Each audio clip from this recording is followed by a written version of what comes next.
just beyond bizarre.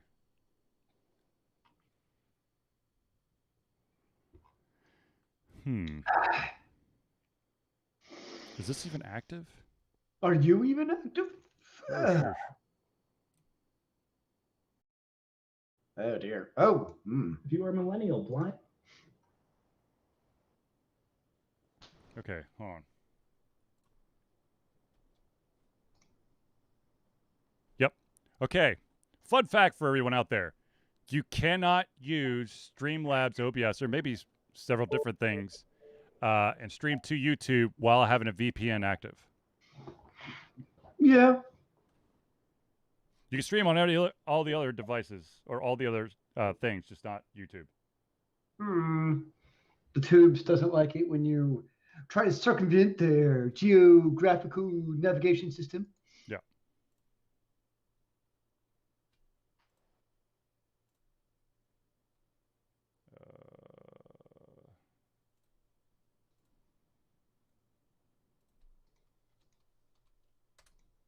Now, of course, got to make sure the chat room still works. Yep, there's one.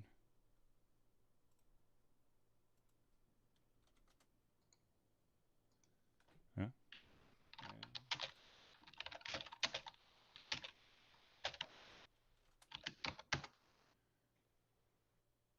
Actually, that's what our whole show's going to be based off of, so you better be super excited. Let's get it now! Yeah! Okay. I think we got everything here. Yes, I have a cat, so I'm good to go. Sweet. Hi, ladies and gentlemen. Hopefully we remember how to do this. We did it last week. We can do it again, guys. How's my volume sound on your side? Nice, I'm good, man. Am I a little soft, or am I right where I need to be? I had not even touched my volume controls. Rockage. Okay. Then without further ado, ladies and gentlemen, let's hit that record button. And then, where are the other things? Oh, God. I've already failed. Oh, jeez, it's all over. Nah, I'm kidding. Let's do this. You ready, yo? Been ready? Okay, then let's. I've been ready since I was not born. That sounds scary. I'm not gonna lie. That actually worries me just a little bit. Okay, ladies and gentlemen, without further ado, let's start the show.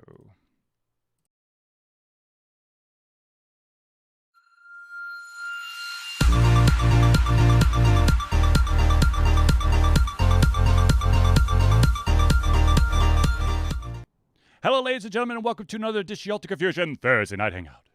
Dude, I'm excited to be here. Do you know why I'm excited to be here? Because it is indeed a Thursday. I guess I had a 1 in 7 chance of being excited, and that's correct, sir. Woo! Yes!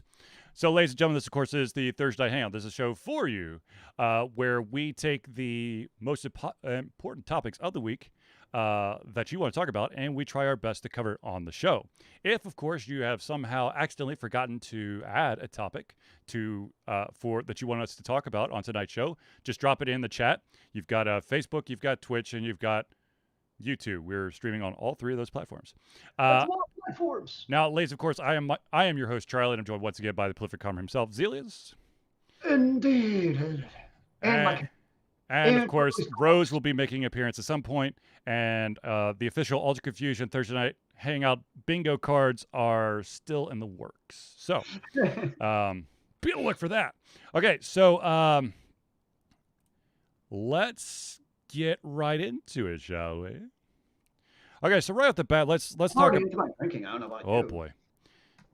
So, ladies and gentlemen, let's get right into it.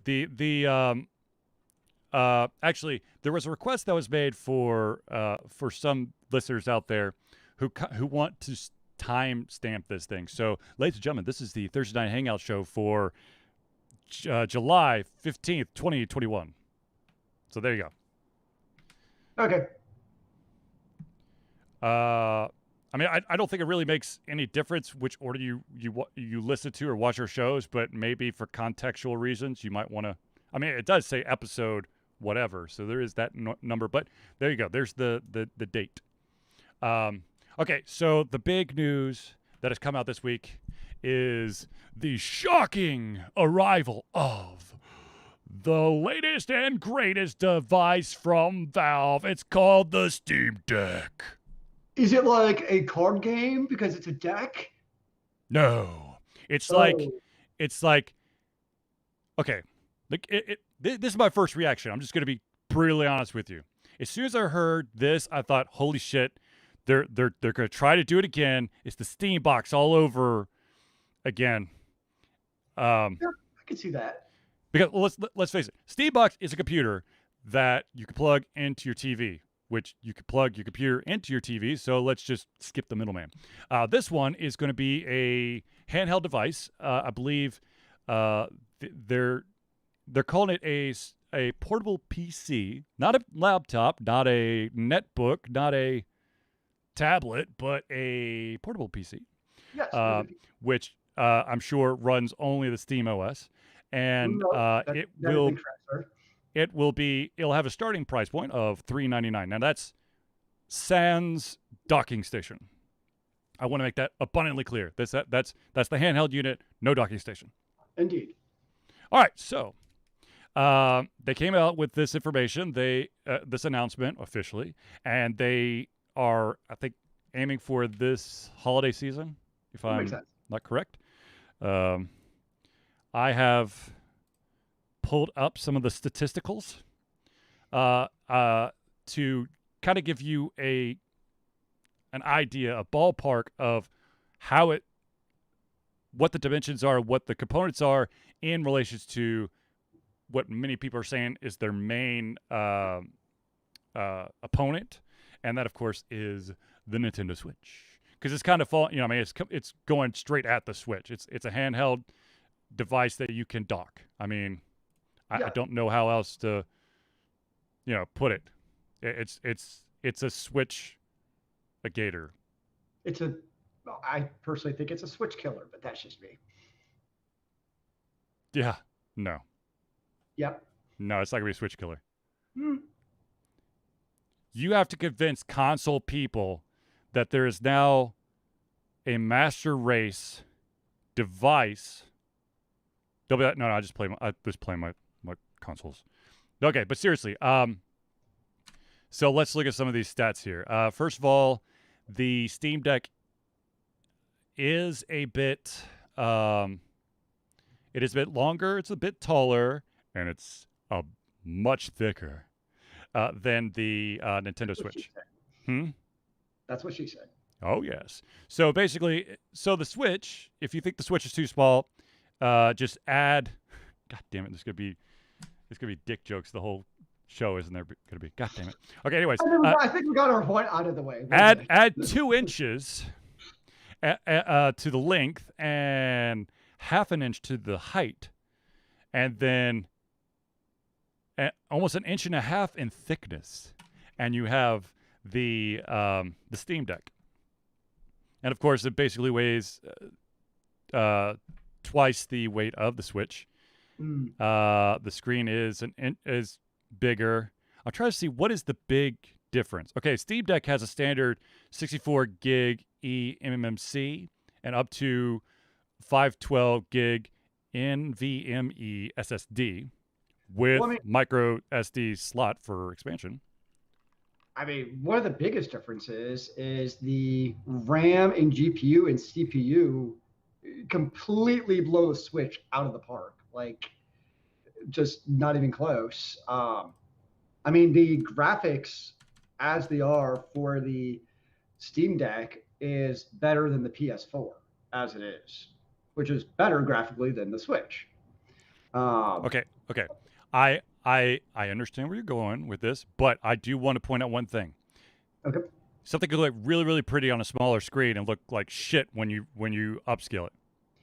Well, no, I'm saying it has a better graphical infrastructure already than the PS4, which people play on the big screen successfully. I mean, like, a good example is Doom is going to, or actually Witcher 3 is a great example. Witcher 3 is going to play better on the Steam Deck than the Switch, and you can get the Witcher 3 Super Deluxe Edition on any of your Steam sales for $10 if you're patient, versus still paying $60 on full price on the Switch. Okay. Yes, hypothetically. Once again, you would be correct, hypothetically. But as we know, with previous Steam devices, I won't believe it until I see it. So I mean, obviously what was the previous console, PC, whatever they called it, called the Steam machine, whatever it was, The Steam box. Steam box. Thank you. I felt that was more like a pitch in the dark, like, let's see what happens. And it was almost like, really, let's be honest, dead on arrival. It just really never made much sense in the ecosystem. But I mean, obviously, this is thanks to Nintendo Switch. That's why they're doing this. But Nintendo has shown that there's a clear and obvious desire and demand for the handheld gaming. And I always feel like for Valve, doing the Steam box and the controller and all that stuff was almost like, we have all this 30% off the top of all these games, which is basically not costing us a whole lot. Let's just try some crazy shit out and see what happens. And those were almost like, I feel like, beta test for when something was going to actually, that they wanted to then put the resources behind. In my opinion, is something like this, the Steam Deck, is a console, or not a console, a handheld gaming device, which I think is going to be in demand if done right. That's obviously a caveat. Part of it is which I think is going to be crazy, is so the Steam OS is built on Linux, but they have their under the hood magic sauce, which supposedly, this will be part to see how does it work, will basically run all of your Steam games natively without having to do any crazy porting or whatever. And I'll grant you that is an if that actually is true, and it actually does run those Steam games successfully without having to do anything else, I think it's going to be pretty crazy, honestly, and in good way. And I would say the one probably big catch is the 399 model, which is the cheapest model. Let's be honest, 64 gigs of RAM ain't going to get you very far in video games. Mm-hmm. You either know you're going to invest immediately in an SD card, which it does have the SD card slot, or go ahead and upgrade to a higher model like the 256 or 512 gigabyte model. 256 is being marketed at $530, and the 512 is being marketed at $650. Indeed. And I think the other bonus is, I remember reading, is the 650 model also comes with a special anti-glare edged glass. Anti-glare. It's going to be super awesome. Or you could just buy your third-party screen protector. But you wouldn't have as big of a hard drive, so there you go. This is true. Now, I think if the Magic Special sauce actually works, I think Steam could potentially hit a home run with this. I mean, it has the specs to be able to run the games. Obviously, some of the games, like a Cyberpunk, you're not going to be running at 4K Ultra HD because you are paying basically the price of a high-end graphics card is what you are paying for the console. I think the other benefit, I think it's actually the perfect time in the marketplace for it from a PC perspective because of how stupidly expensive graphics cards are. I mean, my Radeon 580, I could sell on eBay for like $400, which is absolutely stupid. Like, it should not be worth that much. And so you're seeing a lot of gamers who are not upgrading their graphics cards like me because it doesn't make sense. Like, I would have to pay like $500 to $600 to upgrade my graphics card, which is not worth it in the long run. Versus something like this, where it's closer to that price point of what it frankly would cost me in the current price structure of video cards to upgrade my graphic card. This actually makes more economical sense for a PC gamer than it would in a normal market because of how absurdly expensive graphics cards are for the price right now. And that's not changing for probably at least another year. All the silicon manufacturers have already said that this whole insanely inflated prices is going to last through 2022.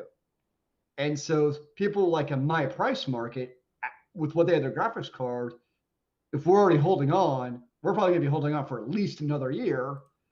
And you look at something like this, where it's like, that's actually an interesting alternative to upgrade my graphics card is basically get this little handheld device. And according to what Valve said, is you can actually install your own operating system, such as Windows, on it, because it's just a AMD graphics card and AMD CPU. So Wonder just how much Microsoft would jack with that.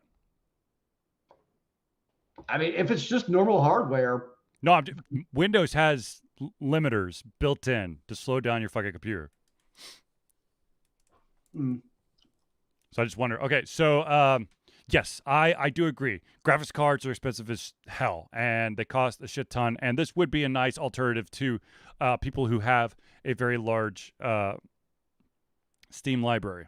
That being said, the individuals who immediately be interested in this are those people who already own a PC. If you're looking for a handheld gaming device, people are going to go tablet, Nintendo Switch, cell phone. I don't know how fast they would add the Steam Deck to the equation.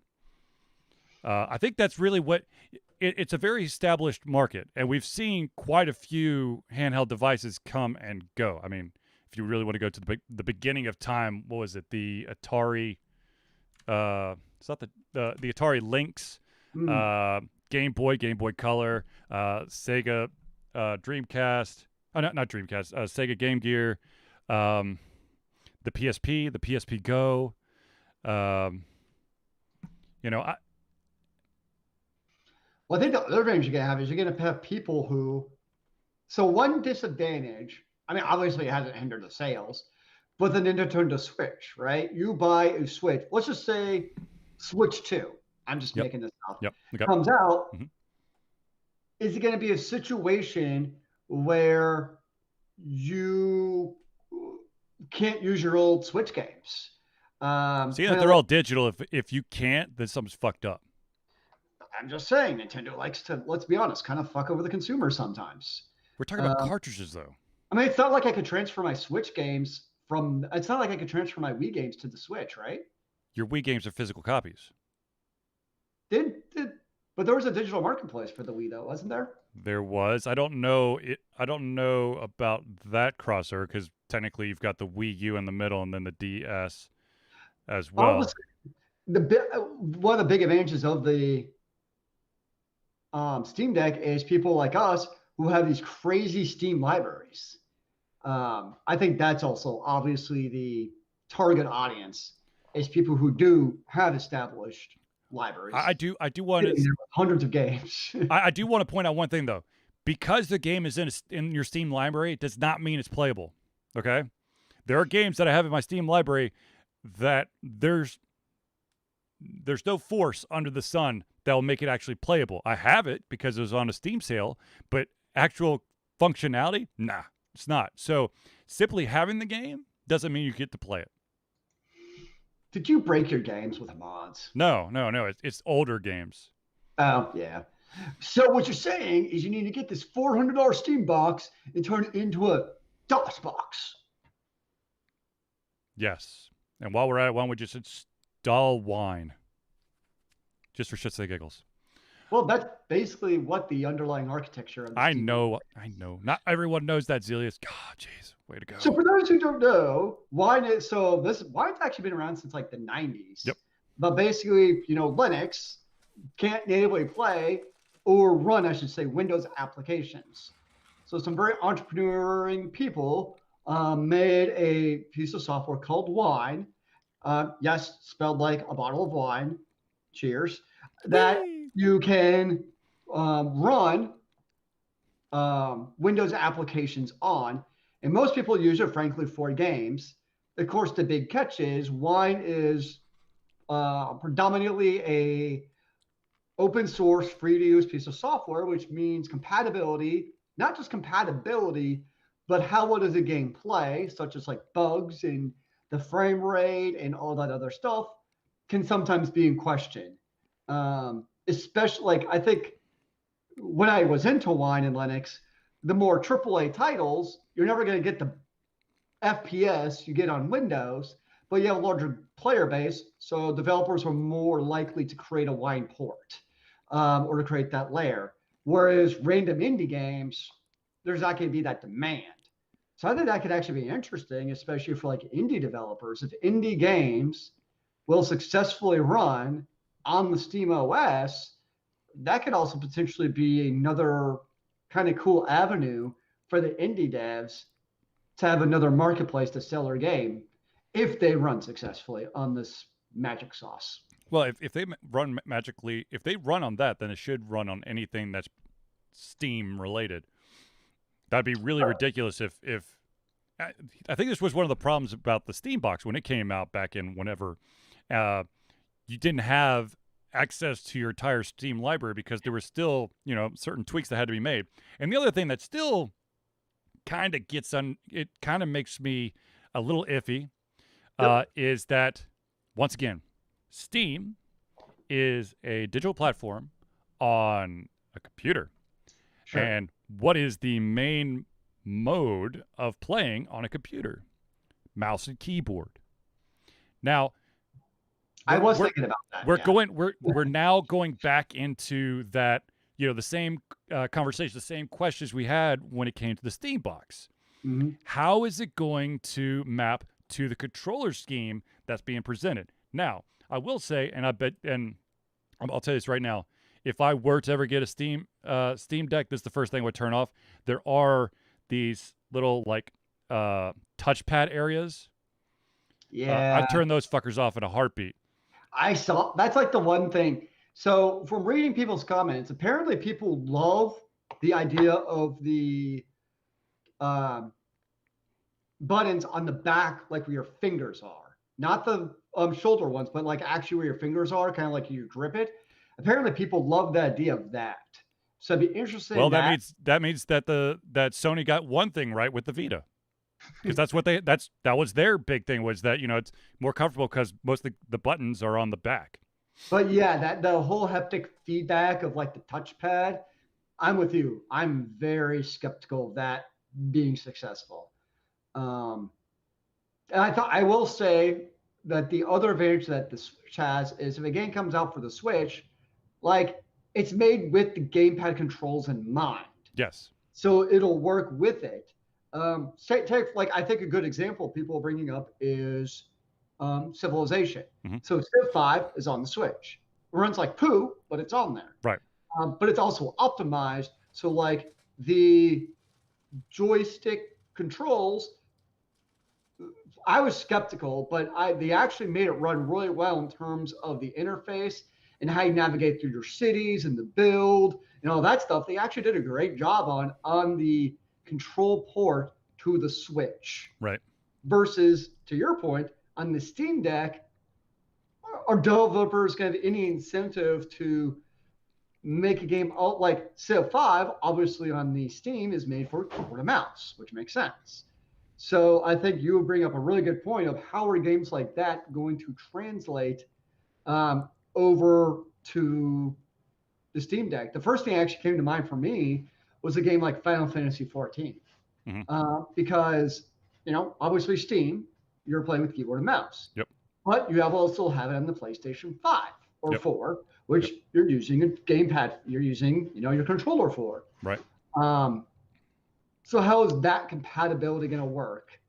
But it also seems like a fair number of games on the Steam already have controller support. In some shape or form. In some shape or form. I want to be openly, honest about that. There are a lot of games out there that have controller support. Is it done well? No. But it's there. So technically, you can play the game, but... So in theory, those would be able to be used on the Steam Deck. Right. So, I think if Valve puts their full weight behind it and they really, don't drop it, I think the other big issue with the Steam box was it didn't make sense in that marketplace. Because for that same basically price, You can Buy just yourself get a a PC. regular Windows PC, right? And also, you brought up a good point that the games also weren't all working. Yep. Like there's a large number in your library, so at that point it's like, what's the point? I don't get it. Whereas I think the Steam Deck does potentially fill that niche that is not filled currently. So that's where I'll be interested to see. So I think it's pretty cool. I'm not. I mean, it could be something one day I get, but it's definitely one of those. I'm going to take a wait and see approach to see how well does it actually run. Kind of like you're saying, do the specs hold up to what it says? Yes. Does it run as smoothly as you want? Once benchmarks come out and different websites, they do the actual comparison. Like, hey, does this game actually run on the Steam Deck like we hope it does? And I think that's going to be one of those questions of how well does it run. But at the same token, let's be honest, the Switch has shown that if you have good games that run well from a design perspective, Mhm.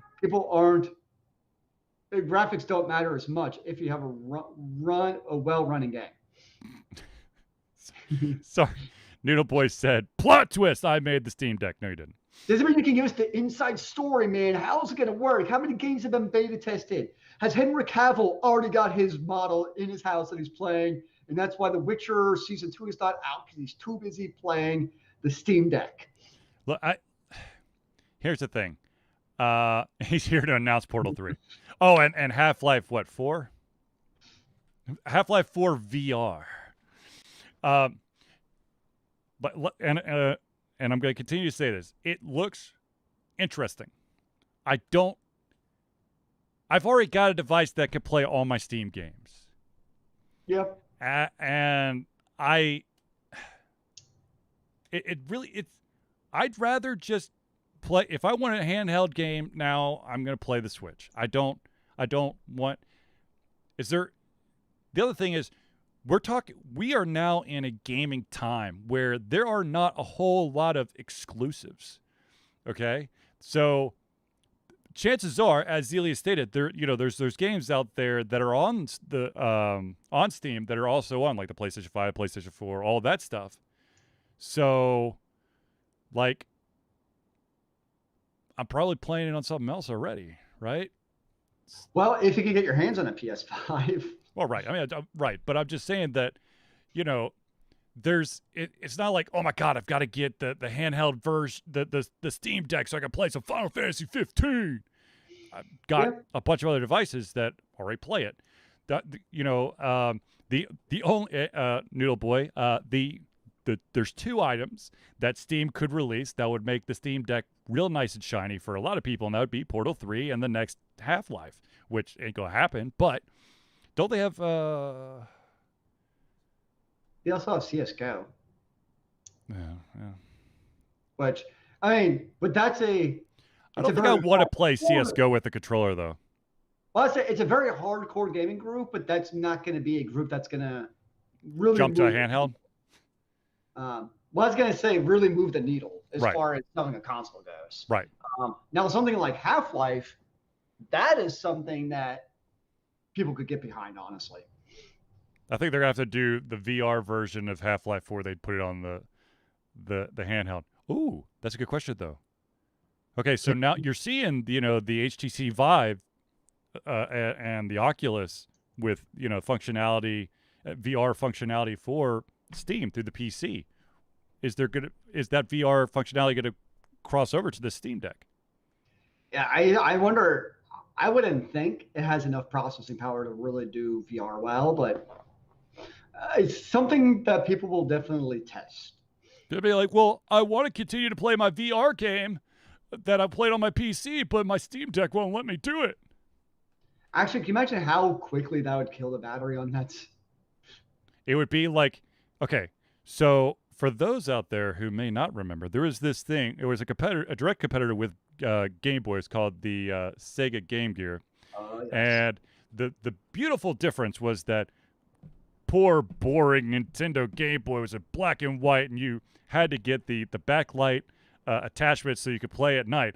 But no, not with the Game Gear. It was color. It required 6 AA batteries, and those motherfuckers heated up fast if you actually were to play it for more than like a couple minutes. So I could see, with you doing some like highly intensive stuff that it's exactly like the Sega Game Gear. I would be sitting next to an outlet plugged into a wall so I could play for more than like an hour before the batteries run out. Play on the go. Yeah. Near an outlet. The funny thing was, like, I took it on vacation when I was when I was little, and I had to get like a third party cigarette lighter charger so I could play it on the car trips, because those batteries weren't going to last. And I'd have to like carry a garbage bag full of them to make it from like Atlanta to the beach. I feel like that, like the Sega Genesis, or not Sega Genesis, the good Lord, the name you just said. Game Gear. Thank you. Wow. The Sega Game Gear, it was like a console ahead of its time. Yeah. Well, I mean, most of the Sega's products were ahead of their time. The Dreamcast had an amazing amount of functionality. It just didn't sell well, although it's still very popular in Brazil because there's no copyright check on it. So you could still make games for it and copy existing Dreamcast games, which I am not saying you should do. Piracy is bad. Unless you live in Brazil, then it doesn't matter. I think yeah. No. But yeah, I don't know. My first reaction is, okay. Like, we'll see. I'm not gonna be like, oh my God, I gotta get first in line. And there's no camping out anymore. So, well, especially for devices like that. I mean, where would you even? I guess you could buy it at Best Buy, maybe. I don't know. Dude, the last time I sat outside of Best Buy for a midnight launch was, I think it was. Hold on, let me make sure I get this right. I think it was this one. No.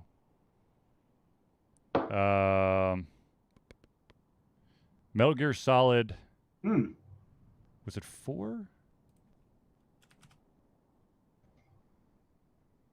It was 4, which came out in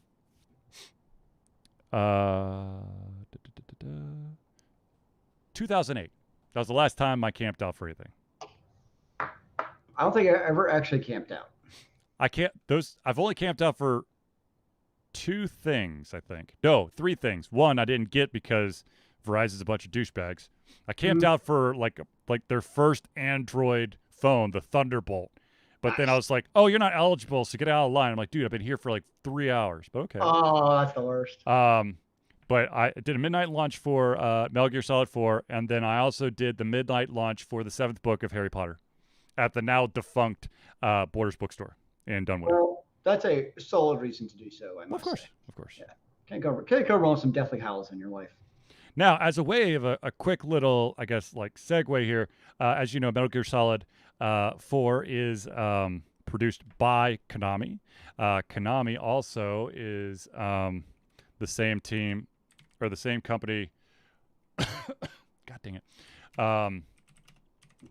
Behind the now, of course, I just blanked out. There's a rumor that Konami and a team that Zelius and I interviewed and met a while back called Bloober team are going to coordinate for a potential new Silent Hill. Now, of course, they're going, no, it's not Silent Hill, but it's probably as close to Silent Hill as you can get, from my understanding. Oh, excuse me. Cool.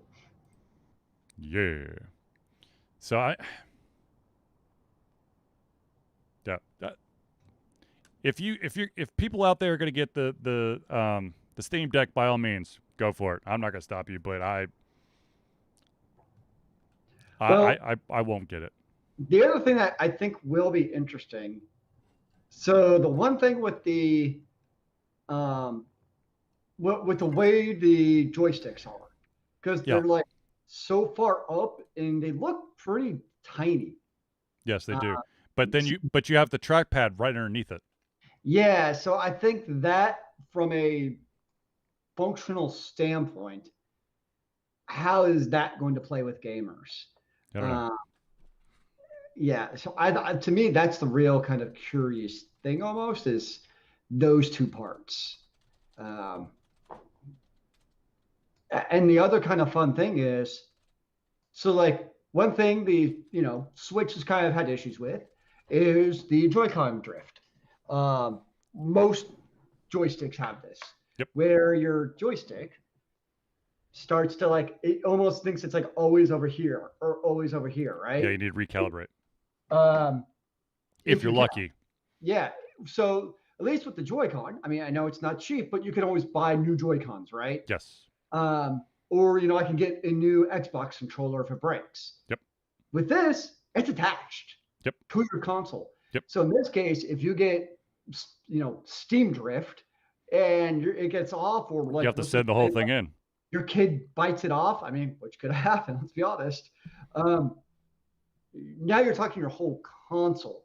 So I'd say that is one advantage of having the removable devices is you can fix it. At least much cheaper than buying an entirely new console. Yeah. Or sending it in to get fixed, which I'm sure would not be cheap. No, So I mean that's a curious choice to me, but right. Yeah, yeah. I don't know. I get it. We'll see. Yeah. We'll see. So let's see here. What else has happened this week? Wait, there was other news this week? What? I don't know. Was there other news? I can't remember now. Was it a week? Zealous, have you been playing any new games? By the way, real quick, if you have Disney Plus, I have not watched the final episode of Loki, but I've heard that it's amazing. I've watched all but the last episode, and I can't wait to watch it. So yeah. Oh, we forgot something very important. What's that? That there's also did we or was this last week of the official new Nintendo Switch model? Last week, the OLED. Okay, was it last week? I didn't Yep. remember. Yep. Yeah, interesting. Okay.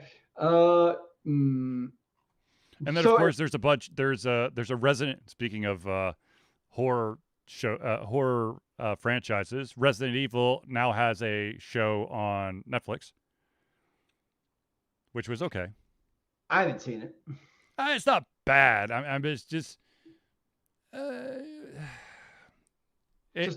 It was fun to have in the background. I was like, oh my god, I have to watch the next episode. It's Resident Evil. There's some kind of virus making people into zombies. It's just not what it seems. Well, But, yeah. But I will. So from kind of my gamesphere is Final Fantasy 14, like a decade later, has basically its highest membership ever right now going on this far into the game. Interesting. Well, apparently people are leaving World of Warcraft in droves, and instead of just leaving, the MMO world, they're going to Final Fantasy 14 is what's happening. Is this subscription based? Yes, it is. Yep. There was I don't remember the guy's name, but there was a big time streamer, like 40,000 concurrent viewers, who made the transition from WoW to Final Fantasy 14.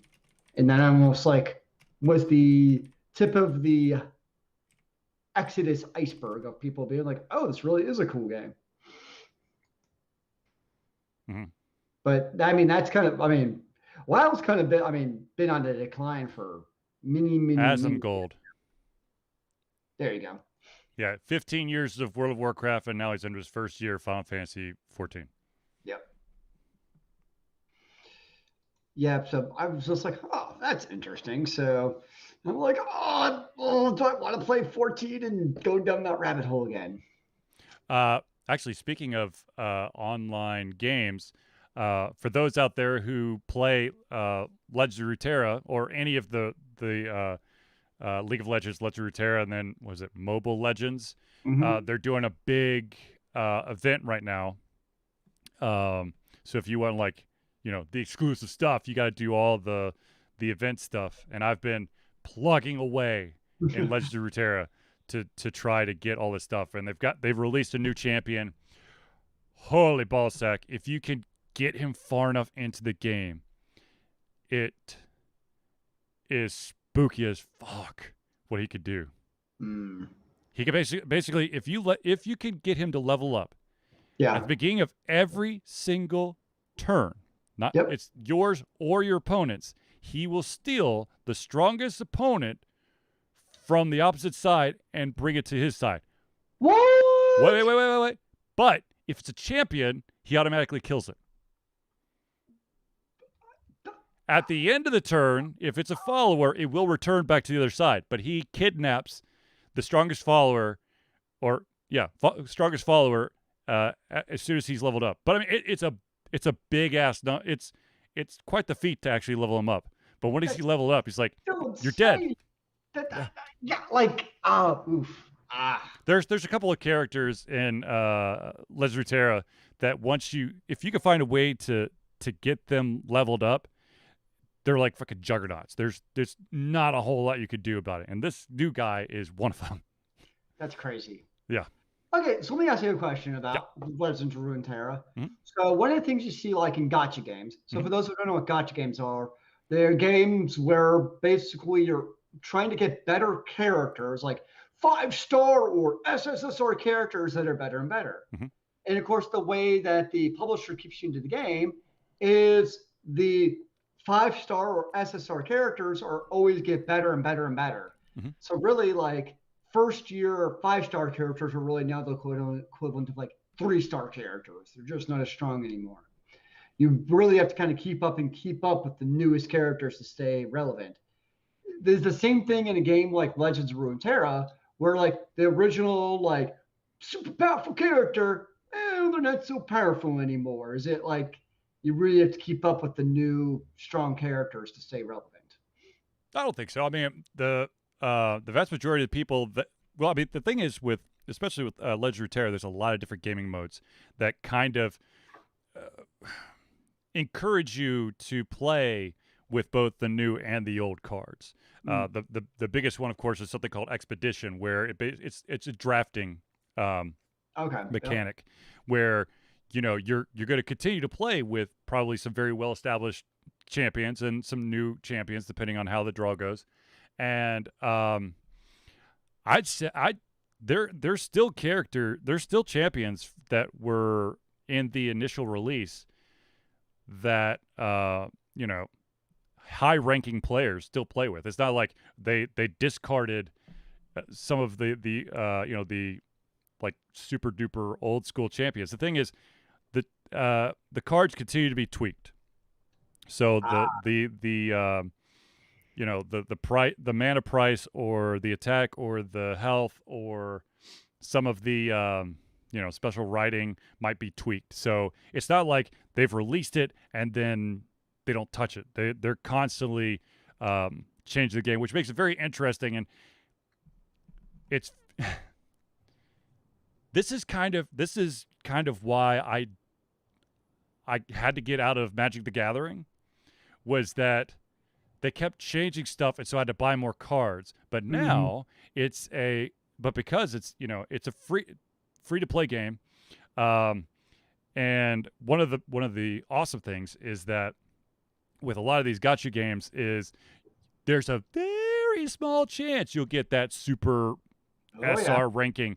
But if you play Legends of Runeterra, and you accomplish the daily and the weekly goals, you'll gain enough like crystals and stuff to basically, without ever putting down a dime in the game, you could basically start buying and getting cards with like they're called wild cards. You'll get like a common wild card or a rare wild card or a common wild card or a champion wild card. You could use that to basically open up anything. Nice.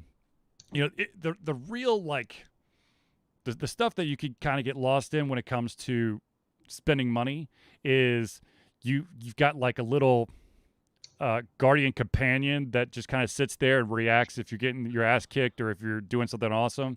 and the board. Like, what is the graphical look of where Yeah. you're putting your cards down? That's where your money goes Eh. if you're gonna put money in there. So it's not pay to win, basically. No. I mean, it doesn't hurt. It's like if you want, like, with all these big events, the one that's going on right now, there Yeah. is a free version and there's a premium version. The premium version gets you some more aesthetics. Like, you could open up a new gamer icon that you wouldn't be able to do unless you bought into the event. Gotcha. But it's all preference. You are not going to gain. It's not like if you do not pay, you'll never be able to win. You can play the game for free forever, and you could still be one of the studs. Mhm. Especially if you play a lot of Legend of Runeterra, because you have the weekly vault that opens up. That basically, if you've done enough, you'll get like a shit ton of cards.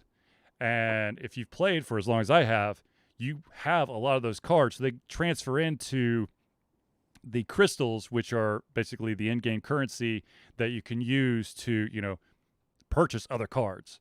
So, Nice. But anyways, I'm having a lot of fun with that. I'm getting my ass whooped most of the time. And we're about to do our thank you section for the show, but I do want to point out that Dr. Ryan from Hero Chiropractic is, I think, ranked gold in Legend of Runeterra, and I haven't even sniffed silver. So he's a much better player than I am. Damn it! But he plays exclusively on mobile. Ah. So. So, anyways, ladies and gentlemen, I do want to pause just for a second. You can play Legends of Runeterra on your Steam Deck mobilely. No. I don't think Riot would like that. I wonder how. Ooh. What about games that have like an anti-cheat system? What about them? Is it going to work as expected on the Steam Deck? Why wouldn't it? Because it's a custom operating system? It's Steam OS. Right. I mean, I would assume so. I mean, I'll put it this way. I would assume it's just like if you were to run Steam OS, also has, what is it, Steam Vac, if I remember right, installed. I would assume that's no different, would be my guess. But in this wonderful world we live in, we can't make any assumptions whatsoever because we all know what assumptions do. Yep.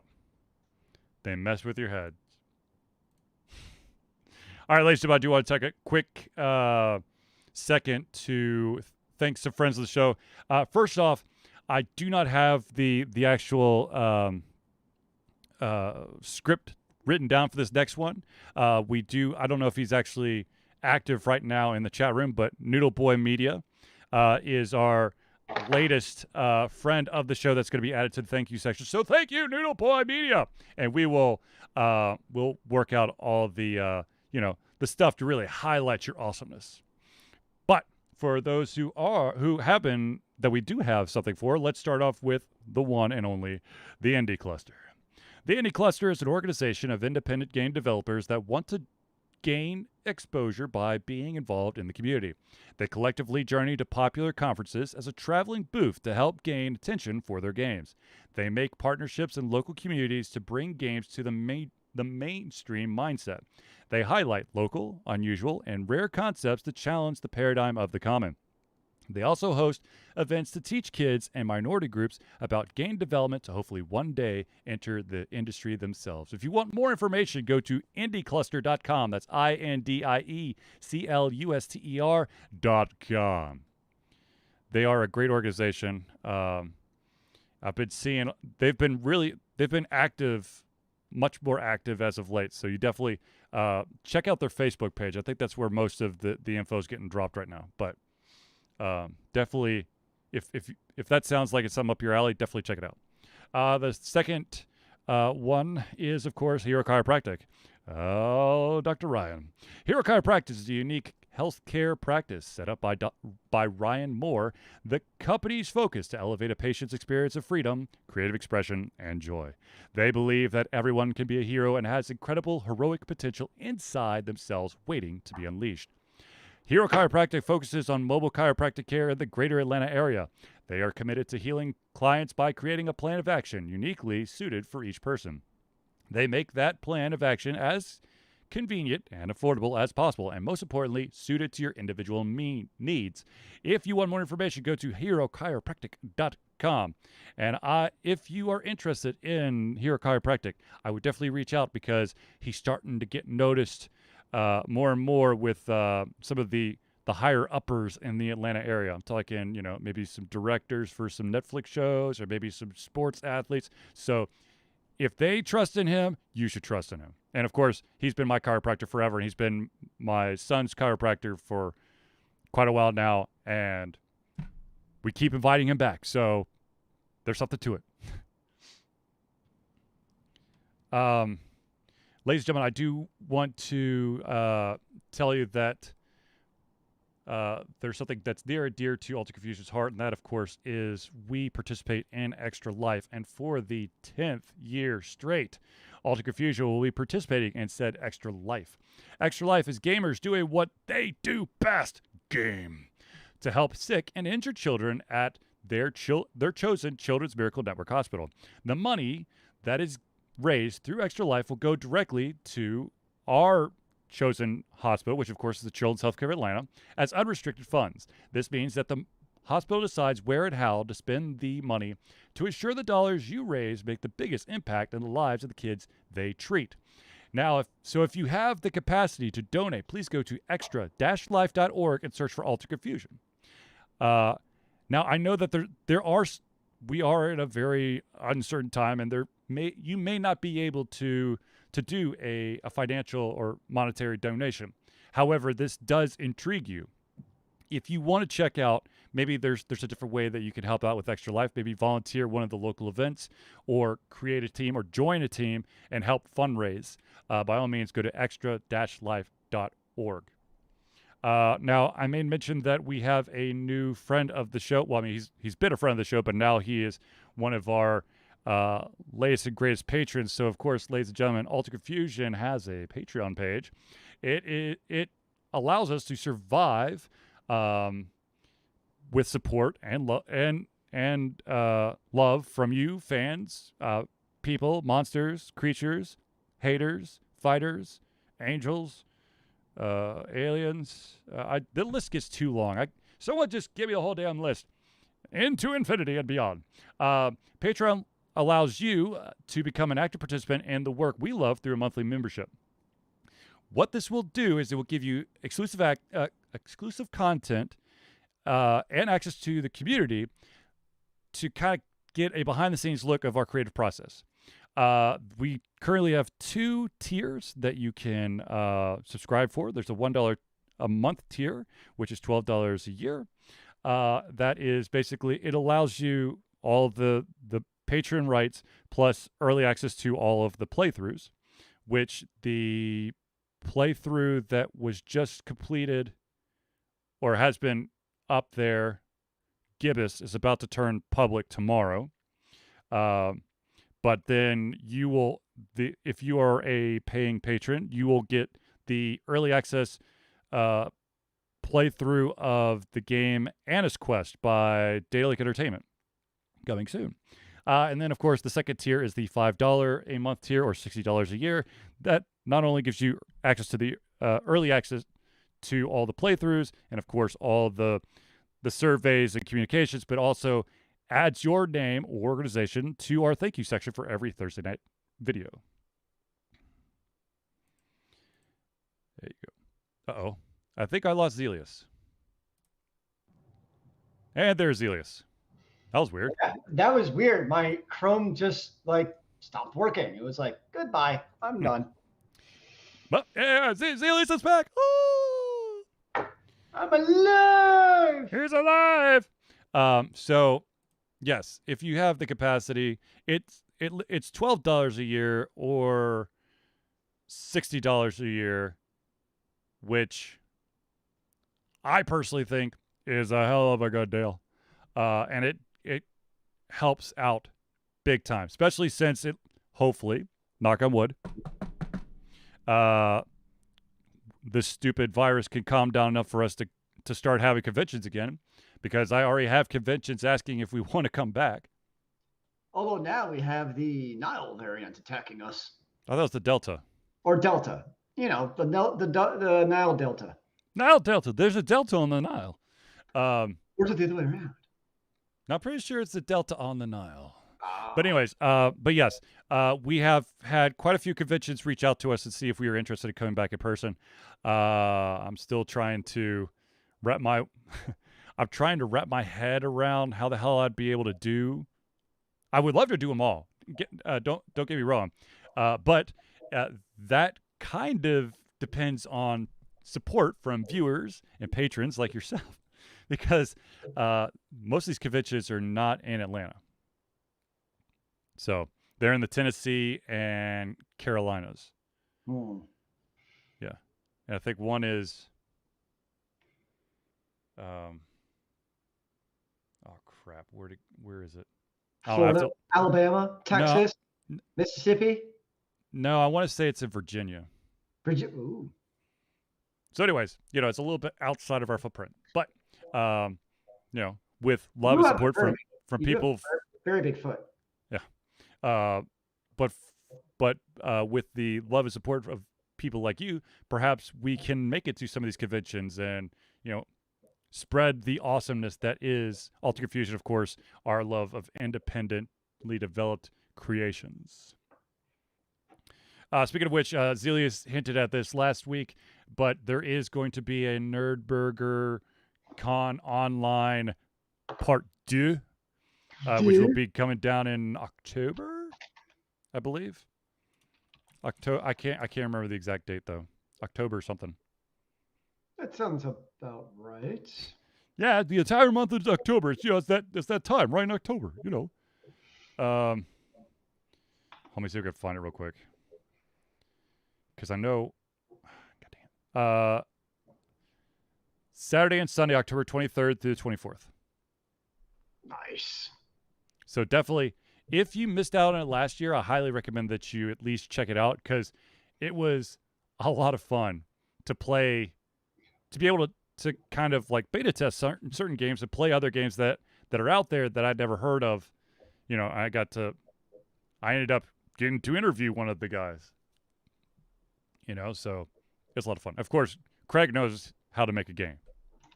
The mastermind behind Nerdburger. So, what kind of game? Amazing games, damn it. And if I had to get, technical, I would say it's something more like, let's see here. I would say their games endeavor to create, they explore corners of the RPG landscape that haven't been explored or haven't been explored very often. They forego dense gaming mechanics in favor of lighter rule sets that allow players to focus on telling fun, engaging, memorable stories. Something like that,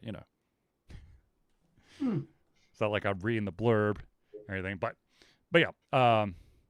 Speaking of games, so as I've been saying, I've been playing a ton of Legends of Runeterra, and of course playing Anna's Quest, because that's what the playthrough is. But just on a whim, I picked up a new game on my mobile device, and I've been playing the shit out of it all day. Uh-oh. It's called Dicey Elementalist. I'm going to type this in the chat here, but it's a dice card game. It's kind of like Dungeons and Dragons with dice and cards. It's a randomized dungeon type thing. You got to go through, I think it's like 4 different areas to like win a section, and every single time you play it gets harder. You have one free character that's open. There's a bunch of like achievements you could get to unlock like the special geodes that I think will unlock another character. But it's been a lot of fun, and it's really hard because the cards you get are random, and the cards could have some really interesting effects. It's a solid game. I'm not gonna lie. I literally played. let's see here. It's almost 9 o'clock tonight, so I've probably put 6 hours into it already. Nice. And it's I've been playing. it's quick too. It's a turn-based game. I've So been playing now on iOS. I've been playing a game called Snake, or Snakerx. I don't know how you actually pronounce it, but Snurks. basically it's a roguelike snake game That where sounds you go around dangerous. and you pick up different characters, Mhm. different classes. So you might, and it's they dub it automated, but you still have to like move the snake. Uh-huh. But depending on like what you get, you might get like a healer who drops healing orbs so you can heal your characters as they move around to get hit, or you might get a mage who fires bolts, or you might get a builder who builds like little turrets that shoot. Wasn't there a game like that before? What was the name? Yes. Oh my gosh, it's one of my favorite games ever. Remember, it was on the Ouya. Yeah, I know. I Yes, know. and I played it on my It's like iPhone forever. tiny. Like Ugh. tiny, what? Yeah.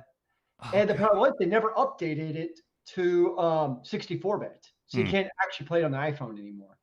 Um, but yes, that's what it reminds me of is that game because that was a fun game. Yeah. I might Um, actually have to blow the dust off my Ouya. No, it probably doesn't work at this point. it's actually a really good question. Um, Zelius, you got an Ouya somewhere. oh, Just I know plug that bad exactly boy where in. it is. I know exactly where it is. It's the paperweight that's holding down all the shit in the other room. But yeah, if you like the so Snickerx, I'm gonna call it Snickerx. It's a good game. I recommend checking it out. All right. I'd say the biggest challenge of it though is so you have class synergies, right? So let's just say you have two magicians that increases your DPS by let's just say 15%. Mhm. And you have RNG because you only have three basically characters who you can hire in between rounds. You can re-roll, it costs you gold, but the RNG of getting like basically that synergy can be really frustrating sometimes. Mhm. Because you keep on like rolling the characters you don't want. It's like, stop it, I need this other character. So that's kind of sometimes it gets a little bit frustrating, but definitely still a game. Yeah. God damn, I'll have to look up that other game offline and try to figure that out. But Yeah, I know. seriously, if you're looking for something kind of fun and interesting, and you are kind of the same mindset as myself or Zelius or many of the people who tune in, definitely at least just check out Dicey Elementalist. It's free. And like I said, I've put a shit ton of time in, and I've gotten really pissed. And I do love the feature or the fact that if you're going through and you lose a battle, it will allow you to watch an ad that will then take you back into the game to the previous room, because usually rooms have more than one door or exit. So potentially you could reroute it, or maybe you need to change up your deck because you have 6 cards. It's a good game. Just check the damn thing out, okay? Do I have to? Yes. Okay. But yeah, I feel like there was another big thing that came out, but for the life of me, I am just, blanking. Maybe there's a Netflix show that I watched the shit out of and I get really excited about, but I can't. Man, I can't. Now this is annoying me of that game I was trying to find. I know. The snake game. I'll have to find it. Hmm. Anyways, so, but yeah. Yeah, I got nothing. My brain just went kaputsies. So I have a problem. Yes, sir. Over the last week, I watched all of the Sharknadoes. And They're surprisingly entertaining. Like, I know it's one of those so bad they're good. But like, I actually was curious of like, where's this going to go? What's going to happen next? And obviously over the top because of the sharks and all the crazy shenanigans. But I was actually interested in some of the characters and where they were going to go, and what was going to be the next great crazy shark adventure, and how are they going to one up what happened in the previous movie. yeah. They were actually it was entertaining, not gonna lie. And sometimes you need that stupid, mindless entertainment Absolutely. that you can watch Veg Out 2. Pretty decent story. I think so. Maybe that says more about me than the show. I don't know. But sometimes you just need something you don't have to think about. Because let's be honest, if you think too hard about Sharknado, it's not going to end well. No. But there's nothing wrong with a guilty pleasure, something that's so bad it's good. And I know for a fact. I mean, I think I've watched the first two, and I'm not gonna lie. I'm not gonna go out of my way to watch them. But if it's on, I'll be like, yeah. Well, they're all on Amazon Prime. That's how I started it. Ah, I don't know why, but I was like, oh, hey, it's on Amazon Prime. That's interesting. Famous last words. Well, it's amazing what you see, what you actually have access to if you search for it. Like, I had no idea I even had access to them. Yeah, well, I mean, if you want to see the rolling access model at its best or worse, then keep an eye on Amazon Prime, because my God, those things go. They're free on Prime, but now they're not. But now they are. But now they're not. But now they are. But now they're not. Now we've removed it completely, but now it's back. I'm like, now it's only available in other areas outside the U.S. I'm like, son of a bitch. Yes, that has happened to a couple of shows I've seen on there where I'm like, oh, I'll wait and watch it. And then it's like, now you must get a Showtime trial. I'm like, well, okay. And then it shows up again and it's free to watch. I'm like, it's basically it's absolutely 100% replaced that. There was this show that you watched when you're growing up, and there's this box set, like physical box set at the store. And if you missed your opportunity to get that so you could actually rewatch it, you can't watch it. And now Amazon Prime's doing the same thing, except it's digital. But yeah. Or it's their way of getting you to, oh, you missed that show, but you can still get your Stars renewal through Amazon Prime, which I'm sure they take a cut of that. Oh, I'm sure. So I think that's the other game they're obviously playing, is they want that sweet, beautiful cut of the other streaming services through their streaming service. Yes. Some people crazy like that. But check out Loki on, if you have Disney Plus. Check out Loki. Also check out the what was that other? There's a Star Wars TV show. Disney Plus. Isn't there always one? It's not Mandalorian. It's another one. It's called The Bad Batch, which is it's basically a group of clones that basically have a malfunction. And so they don't fall into place like the rest of the clones did. And they're kind of like their own, like bad company type thing. So that's what's interesting. Apparently, the Steam Deck, you can actually load games from, I don't know if you want to, but you can actually use the Epic Game Store. I don't know how that's going to work. From personal experience and the bullshit that went into trying to play Mass Effect, the Legendary Edition, of having to buy it on Steam, and in order to play it, it's got to also install the Epic Origins or whatever it's called. So when you click on the link that goes through Steam, will then turn on the Epic Store thingy doodle and then pop in there. Yeah, no. What the? No. Whatever. More power to you, people. That's all I gotta say. Now, I'm not. Once again, I'm not going to get that. I will continue. If I want a handheld device, I've got my my phone here, and I've got my Switch. And if I want to play games that I've played on the PC, I'll continue to play them on the PC. PC Master Race, right? I get, like, once again, I mean, it could be amazing, but it's asking a lot for the developers who put their games on the Steam storefront, where their main focus was on keyboard and mouse for there to be this flawless execution of going over to a game pad. And I'm going to be brutally honest. I'm going to call out developers right here, right now. A bunch of you fuckers do not understand what key binding is. It's really easy to do, but you dickwads, for some reason, decide it's too difficult. And so when your game goes from a PC to this now PC mobile device, because you don't have key binding, your game has got a very good chance of getting screwed. Bad. And screwing the gamer in the process. That too.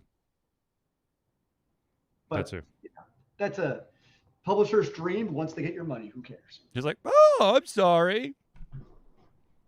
And that's like, well, we made a special version for controllers. It's on the PlayStation, on the Xbox, or the Switch. If you want to play it with the controller, you should have bought that version.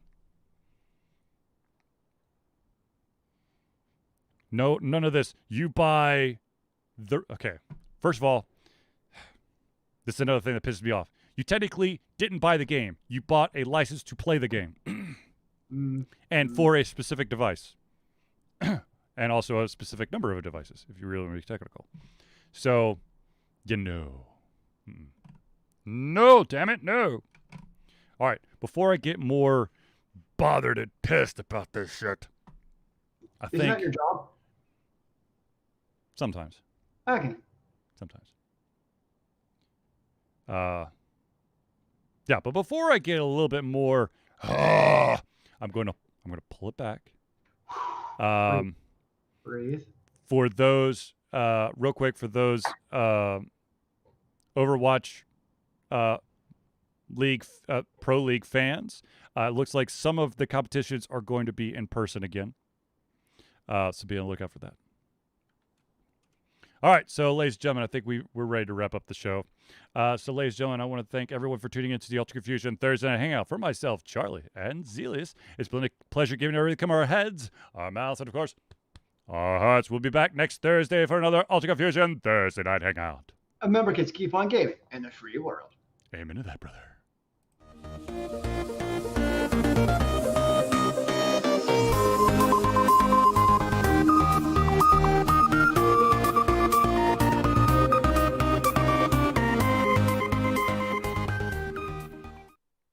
And we're out, ladies and gentlemen. Oh my God. I think Zelius is dead. Again? Jesus, not again, Zelius. All right, folks, I have to quickly duck off tonight. I need to talk to Zelius real quick, but I hope you enjoyed the show. Subscribe, like, favorite, repost, share, become a patron. Donate money to Extra Life. Is that a knife? Okay. All right. So, peace out, fools. I will see.